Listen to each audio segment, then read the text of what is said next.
Bro, selamat pagi. Boleh minta waktunya sebentar, nggih? Karena ini berkaitan dengan tugas saya sebenarnya, tapi mungkin dari nanti jawaban dari Bro terkait pengambilan keputusan di materi saya di modul 3.1 jadi berapa sebentar nantinya insya Allah mungkin depan bisa buat pengalaman saja. Boleh nggih, Bro? Waalaikumsalam. Boleh, Bu, silakan. Oke. Ini ada beberapa pertanyaan yang sudah saya siapkan. Nanti Bu Rom boleh menjawab sesuai dengan pengalaman yang sudah Bu Rom alami selama ini. Langsung saja pertanyaan yang pertama itu, bagaimana kira-kira Bu Rom ini mengidentifikasi kasus-kasus yang merupakan dilema etika atau rujukan moral? Ya, kalau dilema etika, menurut saya, ketika seseorang itu harus mengambil keputusan antara dua kebenaran, benar lawan benar. Ya. Sedangkan kalau rujukan moral itu ketika seseorang harus mengambil keputusan antara yang satu benar dan yang satunya salah. Rujukan moral benar atau salah? Ya. Adapun cara saya mengidentifikasi itu dengan melihat dulu masalahnya. Iya, dengan melihat dulu masalahnya. Selanjutnya adalah kita lihat dulu nilai-nilai apa saja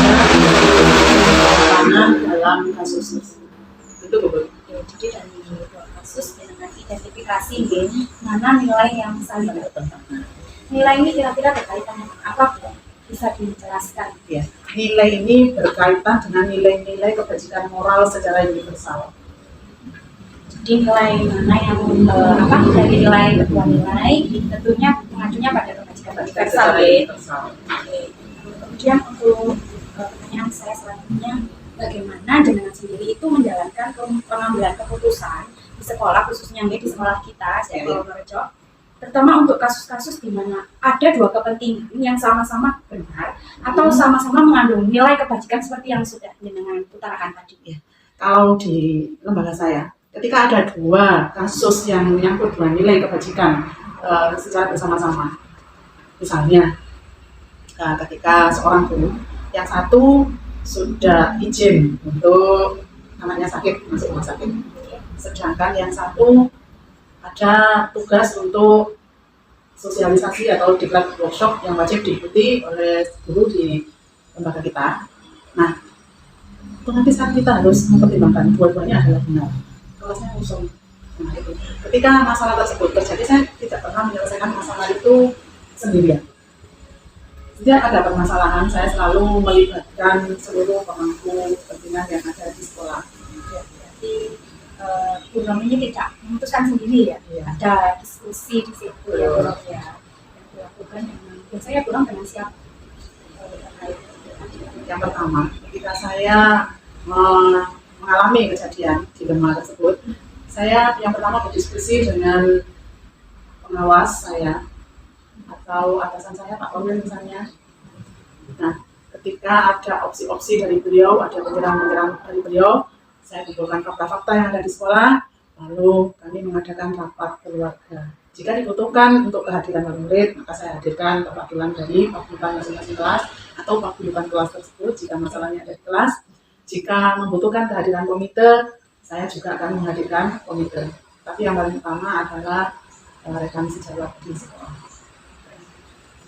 Banyak pihak yang terlibat di dalam mengambil keputusan tersebut. Nah, dari itu yang tadi keputusan yang sudah dijalankan di sekolah. Sekarang langkah-langkah atau prosedur seperti apa yang biasanya jenengan lakukan selama ini? Langkah-langkahnya itu seperti apa, bisa dijelaskan? Yang pertama, apa yang dilakukan? Seperti yang saya jelaskan tadi di awal ya. Itu langkah pertama adalah identifikasi masalah. Masalahnya dari kasusnya, siapa saja yang terlibat setelah itu ya. Terus kemudian nilai apa saja yang saling bertentangan dalam kasus dilema etika tersebut, nilai yang saling bertentangan dari kasus tersebut setelah diidentifikasi ya. Kemudian apalagi Bu Rom yang ketiga, yang tidak kalah pentingnya adalah saya mengumpulkan fakta-fakta dari masalah tersebut. Masalah tersebut. Lalu yang selalu saya lakukan adalah uji kebenaran. Iya, apakah masalah tersebut bertentangan dengan peraturan, baik itu peraturan di lembaga kita atau peraturan di institusi kita. ada uji legal di sini Iya, ya, Bu betul. Romi ya. Oke. Uji legal. Kemudian selain uji legal tadi, ada Biasanya saya uji panutan. uji Seperti panutan. yang tadi saya Nah, sebutkan oh iya ya, bahwa saya iya. selalu sebelum memutuskan sesuatu saya konsultasikan dulu dengan atasan saya. Dalam hal ini ada pengawas, Pengawas, perwil, gitu ya, Bu Romi. Atau senior saya yang barangkali punya pengalaman yang sama Oke, dalam ada menyelesaikan masalah. kepala sekolah Iya. yang mungkin pernah mengalami gitu ya, Bu Romi. Jadi untuk dijadikan refleksi seperti itu. Setelah itu kita harus mencoba menemukan opsi-opsi terbaik dari masalah yang kita hadapi. Mencoba mencari Opsi opsi terbaik. Tetapi kadang juga kita namanya ada istilah opsi dilema ya. Oh dalam iya, guru penggerak betul itu sekali. dulu ya. Iya. Kadang kita menemukan pilihan-pilihan yang kadang di luar dugaan kita. Tidak terpikirkan Iya, sebelumnya, tidak terpikirkan. ketika sudah dijalankan ternyata di jalan. Betul. Nah, itu opsi dilema masuk di situ Iya, ya, betul. sebagai langkah yang terkadang juga jenengan ambil gitu di perjalanan. Nah, setelah itu kita ambil keputusan dan kita refleksi dari keputusan tersebut. Biasanya Ada seperti itu. refleksi ya, memang kurang selalu melakukan refleksi ya dari keputusan yang sudah diambil tadi. Terus kemudian hal-hal apa saja kira-kira yang selama ini belum anggap efektif dalam pengambilan keputusan kasus-kasus dilema etika yang dianggap efektif itu kira-kira yang seperti apa? Secara efektif dalam pengambilan keputusan, bahwa keputusan itu harus kita selesaikan secara bersama-sama. Iya, secara bersama-sama kita duduk bersama, kita selesaikan, kita cari opsi-opsi terbaik dari setiap permasalahan yang ada. Baik, dari permasalahan yang ada, Ya, kalau sudah begitu saya pakai ini yang tadi selalu melibatkan atasan saya. atasan itu yang efektif Efektif, ya, ya. Bang, ya. Kita Dengan berdiskusi, Iya. jadi tidak mengambil keputusan itu secara sepihak. betul. Meskipun Burong sendiri ini di sini posisinya sebagai seorang pemimpin khususnya, tapi tetap mengajak untuk Masa berdiskusi. diskusi atau senior yang lebih berpengalaman tentu saja yang dapat saya percaya ketika saya. Tidak semua berarti Tidak Burong ya. semua, betul. Jadi yang khususnya itu kira-kira jangan percaya dan juga mungkin beliau Nah. ini bisa memberikan Betul, kita harus saran atau solusi gitu. pandai cari-cari teman yang bisa kita ajak untuk sharing dan menyelesaikan masalah secara bijak. Yang ketiga yang saya anggap efektif adalah bahwa keputusan terutama dalam masalah dilema etika itu tidak boleh kita putuskan secara terburu-buru. Harus kita lakukan pelan tapi pasti. Seperti yang panjangan pelajari ada beberapa langkah. Iya, betul sekali. Ya. Bulan lalu. Untuk yang terakhir, pengalaman yang paling efektif adalah ketika kita mengambil keputusan, tidak seluruhnya harus kita laksanakan.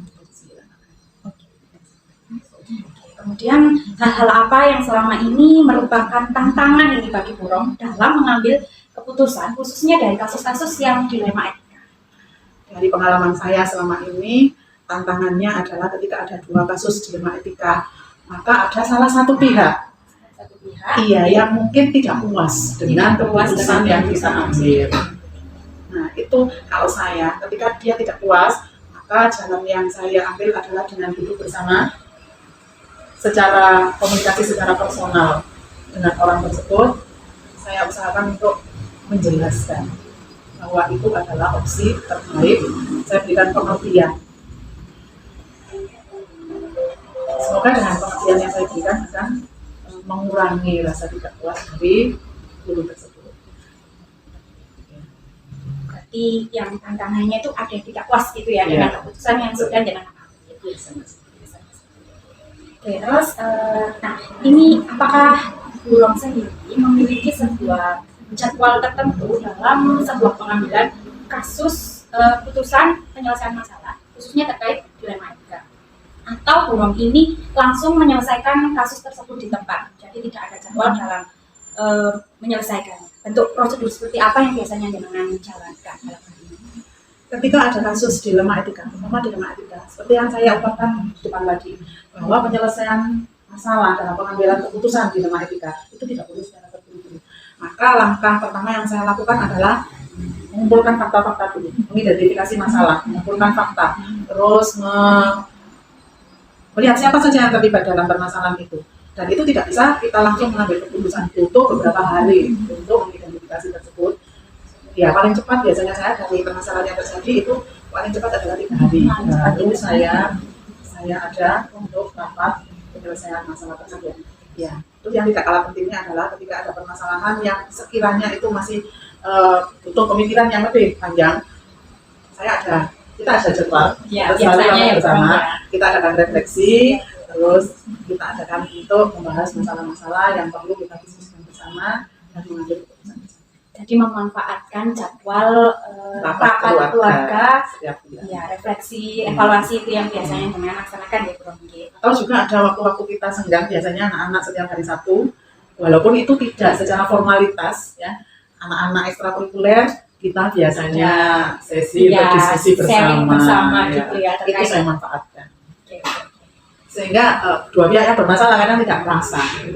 Ya, padahal di situ masalahnya ada sudah selesai. secara terselubung gitu ya Bro ya. Itu salah satu teknik saya supaya menghindari seseorang untuk tidak tersinggung dengan apa yang kita lakukan. Ya, bisa hal baru ini khususnya bagi saya ya. Kemudian selanjutnya adakah seseorang atau faktor-faktor apa saja yang selama ini itu mempermudah membantu Bro sendiri dalam pengambilan keputusan khususnya dalam MK? Faktor yang membantu ya, nomor satu yang paling utama adalah lingkungan kerja yang kondusif. Lingkungan kerja Iya, itu sangat sangat membantu ya membantu. Bro ya. Oke. Yang kedua, Ya.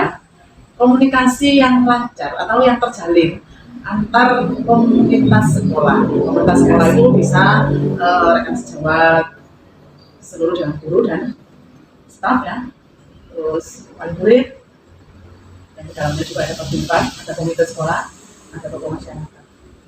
Komunikasi ini saya setuju sekali Bro, karena memang penting sekali kita membangun komunikasi yang lancar gitu, ya, supaya tidak ada miskomunikasi seperti itu ya. Selain itu, pengawas juga mendukung saya. Oh iya, seperti yang sudah kita utarakan tadi ya. Pengawas, Pak Itu Korwil, juga faktor.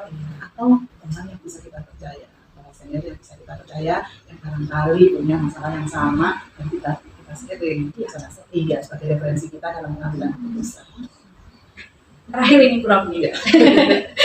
dari semua hal yang tadi sudah jenengan sampaikan, gitu, mulai dari langkah-langkah, faktor-faktor, kemudian hal-hal yang menghambat dalam jenengan itu mengambil keputusan, apa sih yang bisa Bro ketik dari pengalaman selama ini dalam mengambil keputusan dilema etika?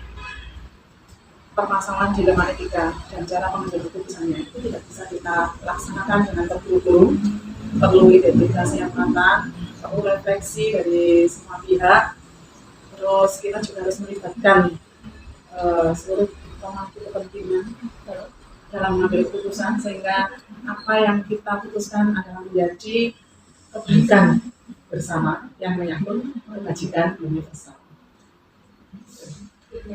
Dalam mengambil keputusan saya selalu melibatkan rekan sejawat, komite, kelas kedudukan, pokoknya komunitas sekolah. Saya selalu melibatkan atau sharing dengan atasan saya. Rekan sejawat tadi ya, yang sudah Bro sampaikan. Yang tidak kalah pentingnya buat pelajaran yang sampai sekarang ini saya pakai adalah tidak seluruh kenyataan di lapangan loh ya. Oh iya, karena ini terkait teori ya. Iya. Kalau secara teori yang selama ini saya pelajari kan ada Ada 9 langkah. kasus, langkah dalam penyelesaian keputusan dilema etika. Tapi di lapangan itu bahwa keputusan yang kita ambil tidak harus melewati 9 langkah itu. Ada beberapa langkah yang memang secara efektif bisa kita lakukan. Jadi tidak harus 9. Kalau menurut saya ya, itu tidak harus 9-9-nya kita pakai. Kita ambil mana yang paling efektif. Saya biasanya ada 6 atau 5, tapi sudah menyelesaikan masalah. Tentunya disesuaikan dengan ini karena kemarin juga kebetulan waktu kalau ada yang tanya ini Bro, apakah 9 langkah itu harus dilaksanakan gitu ya. Ternyata kalau Bro sendiri secara di lapangan kita harus 9 itu dalam pengambilan keputusan dilema etika itu dilaksanakan. Ya, kita cari atau kita pilih langkah-langkah yang kita anggap efektif dalam menyelesaikan masalah dilema etika itu. Tidak terasa ini Bro ya. Obrolan memang kalau tentang kasus-kasus khususnya mengambil keputusan ini panjang. Mungkin lain kali kita bisa ngobrol lagi nih Bro ya. Saya terima kasih sekali Bro atas waktunya sudah mau saya repoti liburan saya minta waktunya untuk wawancara. Terima kasih Bro. Sama-sama. Terima kasih, semoga kedepannya Bro dapat lebih bijak lagi, khususnya dalam memimpin sekolah kita tercinta gitu, dan juga banyak dalam mengambil skala keputusan. Amin. Dan matur nuwun, Bu Rom. Sami-sami. Assalamualaikum warahmatullahi wabarakatuh. Waalaikumsalam Sehat-sehat ya, Bu warahmatullahi Rom. Bu Neneng, selamat pagi. Waalaikumsalam. Selamat pagi Putri. Gimana kabarnya? Alhamdulillah. Sehat. Baik. Terima kasih di tengah kesibukannya Bu Neneng mau meluangkan waktunya buat saya wawancara terkait pengambilan keputusan ya, khususnya dalam masalah yang berkaitan dengan pilihan. Boleh ya Bu Neneng ya, Siap, kita boleh. ngobrol-ngobrol sebentar saja. Nggih. Langsung saja untuk pertanyaan yang pertama. Selama ini bagaimana sih Bu Neneng mengidentifikasi kasus-kasus khususnya itu yang merupakan dilema etika atau kejutan moral? Ini sebelum saya menjawab, klarifikasi dulu nih. Oke. Dilema etika itu berarti benar melawan benar itu ya. Bukan benar ketika benar melawan. Saya mengidentifikasinya begini, Bu Putri. Ini masuk rujukan moral ataukah dilema etika? Itu saya pertama melihat ke ini melanggar hukum atau tidak. Ya, dari situ dulu. Ya. Kalau memang ini melanggar hukum, nanti itu jatuhnya pasti ke rujukan moral. Dan saya sudah tahu hasil akhirnya ini pasti akan saya tolak, meskipun nanti itu pelaksanaan nggak saklek mau nolak itu, tapi ada tahapan-tahapannya. Jadi sebagai parameternya adalah ini melanggar hukum ataukah tidak. Mungkin sesuai nilai kebajikan moral gitu. Kalau sesuai nilai kebajikan berarti tidak masuk dilema etika gitu ya. Iya. Oke. Nah, tadi ada tahapan-tahapan ya. Selama ini tuh Bu Neneng gimana sih menjalankan pengambilan keputusan di sekolah jenengan itu, terutama kasus-kasus dua kepentingan yang sama-sama benar atau mengandung nilai-nilai kebajikan. Gimana menjalankan? Jika saya menghadapi kasus yang mempunyai nilai sama-sama benar ya, betul. menghadapi suatu kasus yang mempunyai nilai kebenaran, Iya, betul.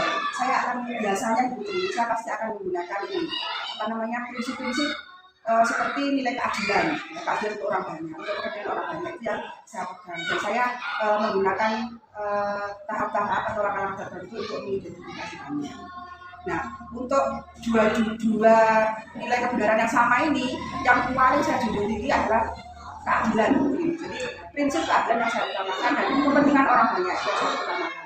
Tapi sesuai paradigma dilema etika yang mengandung unsur keadilan. Ya, betul. Kemudian langkah-langkah apa saja sih yang Bu Neneng itu biasa lakukan selama ini dalam mengambil keputusan, khususnya yang dilema etika nih, langkah-langkahnya apa saja? Baik. Langkah-langkah yang saya ambil biasanya saya identifikasi dulu. Identifikasi. Kemudian saya mengumpulkan fakta-fakta.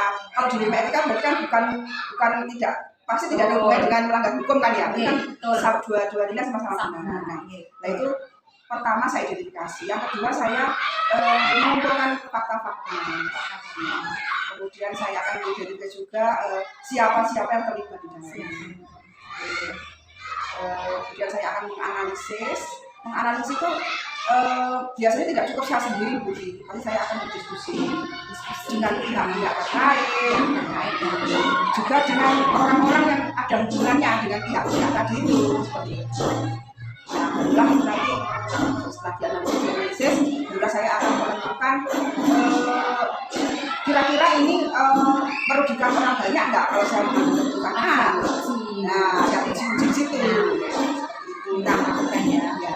Kadang Putri kita sangat memikirkan, menganalisis, berdiskusi, mencari informasi, mengumpulkan fakta. Kadang-kadang di situ tiba-tiba itu ada muncul solusi, tidak terduga, yang semula sama sekali tidak saya predisikan.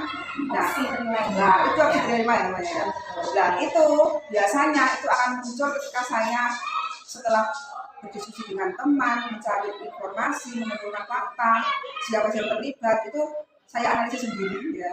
Ada semacam pertanyaan ke diri saya sendiri dan itu tuh tiba-tiba muncul langsung gitu ya, ya. bukan seperti Kenapa ini kok yang nggak terus ada yang tadi tidak terpikirkan Betul. gitu ya, Bu, ya. Dan itu yang muncul itu pasti biasanya itu bijaksana gitu ya. Biasanya kok kamu pikir ya, apa namanya solusinya nggak ini aja. Dengan ini kan nanti tidak akan memberikan sana, tidak akan memberikan sini yang terbaik. Biasanya selalu seperti itu muncul ya kayak gitu. Biasanya dengan ini tidak ada uji pantang atau ibarat itu nggak ada. Ada sangat sangat saya ya. sering gitu ya. Saya selalu apa ya mengingat-ingat seandainya panutan saya menghadapi masalah seperti itu tidak akan mengambil keputusan seperti apa. Itu saya pakai begini, saya pakai pertimbangan selalu. Berarti ada uji panutan, Uji panutan, lalu setelah itu Neneng mengambil keputusan. Selanjutnya apakah dilakukan refleksi juga setelah Iya, selalu ada ya. Karena begini, refleksi itu menurut saya penting sekali. Ini untuk sebagai kemudahan bagi saya untuk kedepannya. Misalnya saya mengalami masalah yang sama, kasus yang sama, saya kan bisa melihat lagi, kurangnya apa, lebihnya apa, saya dapat mengambil pelajaran apa dari itu kan? Iya.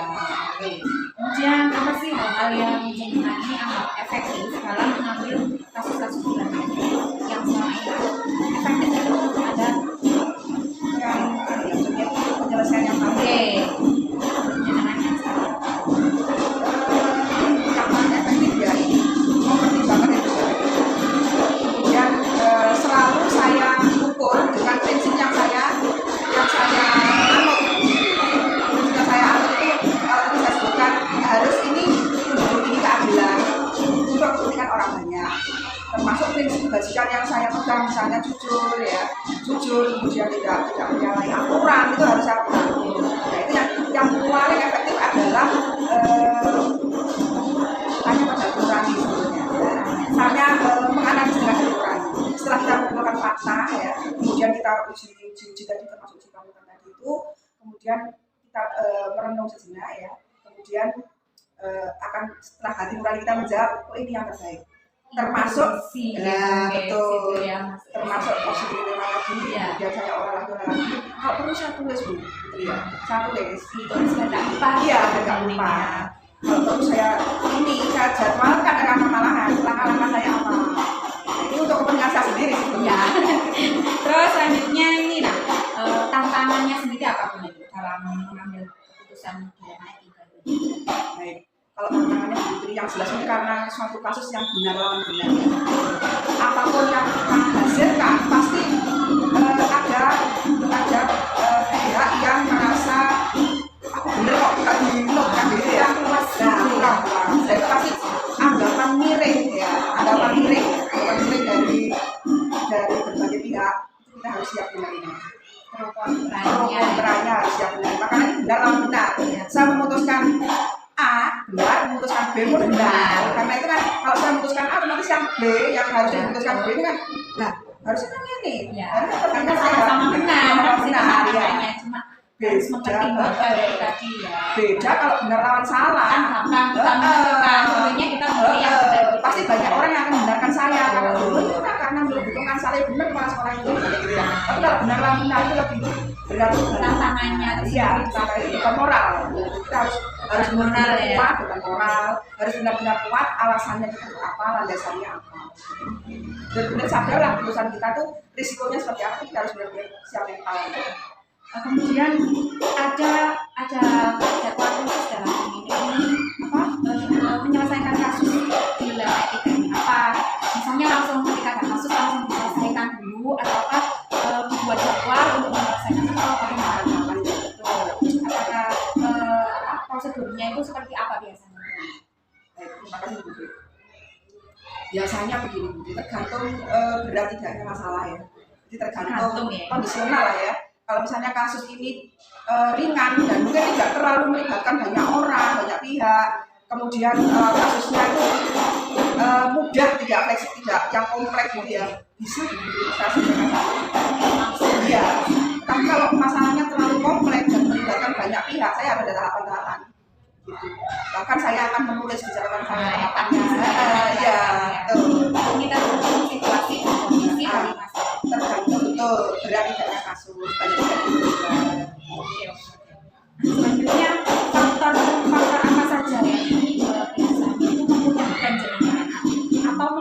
dalam mengambil keputusan yang membantu ya dengan faktor yang bisa membantu betul dengan dalam mengambil keputusan yang yang biasanya banyak membantu itu ini. Kalau kita di sekolah misalnya ya, ini kita bicara di sekolah ya misalnya ya. Biasanya begini, satu tadi panutan ya, panutan itu juga ya, seseorang yang menjadi panutan kita itu sangat menginspirasi dengan Putri, satu. Kemudian yang kedua adalah guru-guru senior, ya, guru senior atau orang-orang yang berada di sekitar kasus yang memberikan info-info semacam itu. Kemudian orang yang terlibat, di samping yang terlibat juga yang di sekitar yang terlibat. oh ya kan? tidak harus yang terlibat Iya, di sekitarnya orang yang terlibat itu yang bisa mereka lebih bisa membantu kita menggali informasi kan gitu ini. Mungkin karakter orang, seperti apa kan bisa caranya kan ada orang-orang yang dalam bergaul kan gitu. Kemudian banyak sih sebetulnya yang mempengaruhi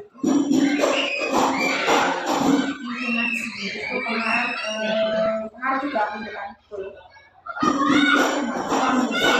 lingkungan yang kondusif Terus ini oh ya kolaborasi. kolaborasi ya Diskusi komunikasi yang sangat membantu. Diskusi komunikasi orang-orang di sekitar yang terlibat, termasuk orang yang terlibat dan yang paling penting adalah panutan gitu. Karena panutan suka buka inspirasi ya. iya karena beliaunya sudah pengalaman banyak chapter depannya seperti ini ya Bu Neneng ya. Nah sekarang yang terakhir nih dari kira-kira apa sih yang Bu Neneng bisa ketik dari pengalaman yang selama ini Bu Neneng lakukan Dari pengambilan keputusan itu ini yang begitu ya kan saya juga kepala sekolah baru gitu ya jadi berapa tahun Bu Neneng sudah 1 tahun ya. masih 1 tahun ya Iya, jadi apa ya Putri? Ini sangat amazing menurut saya ya. Yang saya sendiri tuh dulu tidak pernah terpikirkan saya akan mengambil keputusan dari suatu lembaga ya. Biasanya kan banyak kelas ya Bu ya. Ibu sama anak-anak, orang tua kan begitu ya. Sekarang harus yang lebih besar gitu ya. Nah itu ternyata Bu Putri, pengambilan keputusan yang tepat itu ternyata sangat penting sekali. Nah, sangat amat penting. Ketika kita salah mengambil keputusan, maka seketika itu juga suasana kondusif dari suatu sekolah itu akan buyar. Sekali ya dampaknya gitu ya. Oleh karena itu saya dalam pengambilan keputusan itu selalu mengutamakan kepentingan orang banyak untuk apa? Menjaga supaya kondusif. Kenapa kok harus adil? Ya kembali lagi ke kondusif tadi itu supaya suasana keluargaannya enak. Karena ketika kita dalam suatu keluarga atau suatu lembaga seperti ini, jika lingkungannya enak, kondisinya enak, itu akan kerja itu semakin enak juga.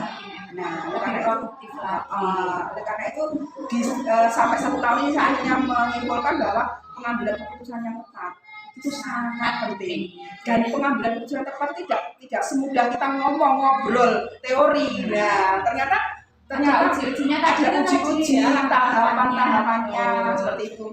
Meskipun tahapan itu mungkin nggak harus apa ya perinci kan ada nah berarti dari 9 langkah itu tidak harus semuanya dilakukan urut gitu tidak harus gitu. Nah ini yang mau saya sampaikan juga untuk diingat apa ya. Nah ini 9 langkah kalau yang kita pelajari dulu itu kan banyak gitu ya.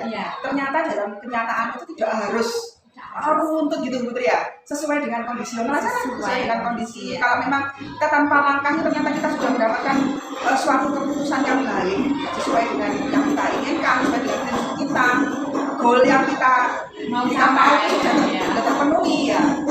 Saya biasanya nggak harus ya, kecuali kalau masalah ini sangat rumit dan kompleks sekali, saya pasti akan melakukannya.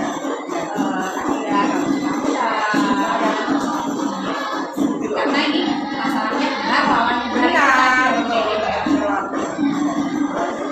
Terima kasih loh ya, ini menginspirasi saya ini yang hal-hal yang tak terduga tadi. Bagaimana kita itu ternyata mengambil keputusan itu sangat penting. Karena dampaknya nanti kedepan itu akan sangat berpengaruh sekali. Jadi ketika mengambil keputusan, apalagi ketika kita menjadi seorang pemimpin itu kita harus benar-benar mikir yang matang dulu dan dedikasi seperti yang Naya sudah. Ya. Terima kasih loh Bu Neneng ya atas waktunya, atas sharingnya. Semoga kedepannya dengan dalam meniti, dalam mengambil keputusan itu bisa lebih bijaksana lagi, sekolah dengan pimpin lebih maju. Amin. Saya juga begitu Putri ya. Mudah-mudahan Putri sukses. Amin.